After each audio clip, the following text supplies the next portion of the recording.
Battery technology in smartphones. Most of our mobile devices today uses a lithium-ion battery to power it.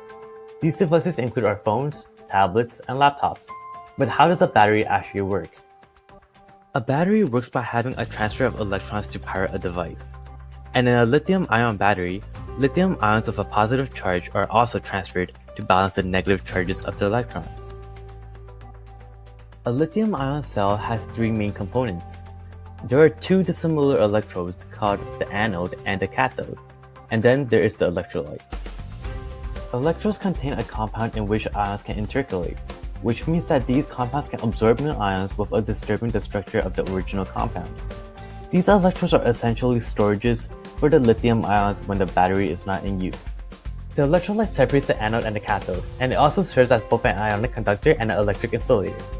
This allows for the transfer of lithium ions within the battery, but not electrons, forcing them to go through the external wire to power the device.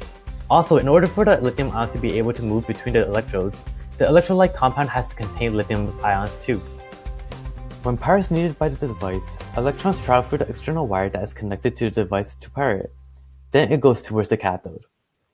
At the same time, the same number of lithium ions travel through the electrolytes towards the cathode as well.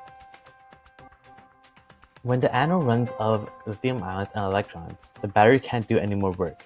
So to recharge the battery, an external electric force needs to be added to the battery to push the lithium ions and electrons back to the anode, the same way it came from.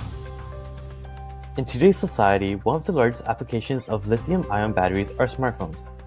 The most common cell used by smartphones consists of a cobalt oxide cathode and a graphite anode. The chemical redox reaction that's produced during the discharge of the battery is as follows. In the reactants, lithium ions are initially intercalated with the graphite anode, and the cobalt oxide cathode is by itself. Then in the product, the graphite ends up by itself, and the lithium ions are now intercalated with the cobalt oxide. If we wanted to charge this battery, the opposite reaction will be happening. Another popular lithium-ion battery consists of an iron phosphate cathode and a graphite anode. This battery is more commonly used in electric vehicles and power tools. This is because the cell has a higher discharge rate, so a lot of electricity can be produced at once, and the battery cools better with high temperatures. When this battery discharges, there will be a redox reaction where lithium ions are intercalated with the graphite anode and iron phosphate by itself in the reactants.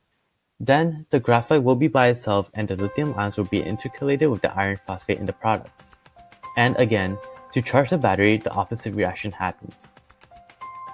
But why do we choose to use lithium-ion batteries in so much of our technology?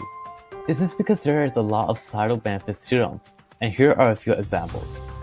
Lithium-ion batteries are generally much lighter than other types of rechargeable batteries of the same size. This allows people to carry their mobile devices easier. Also, lithium is a highly reactive element, meaning that a lot of energy could be stored in its atomic bonds.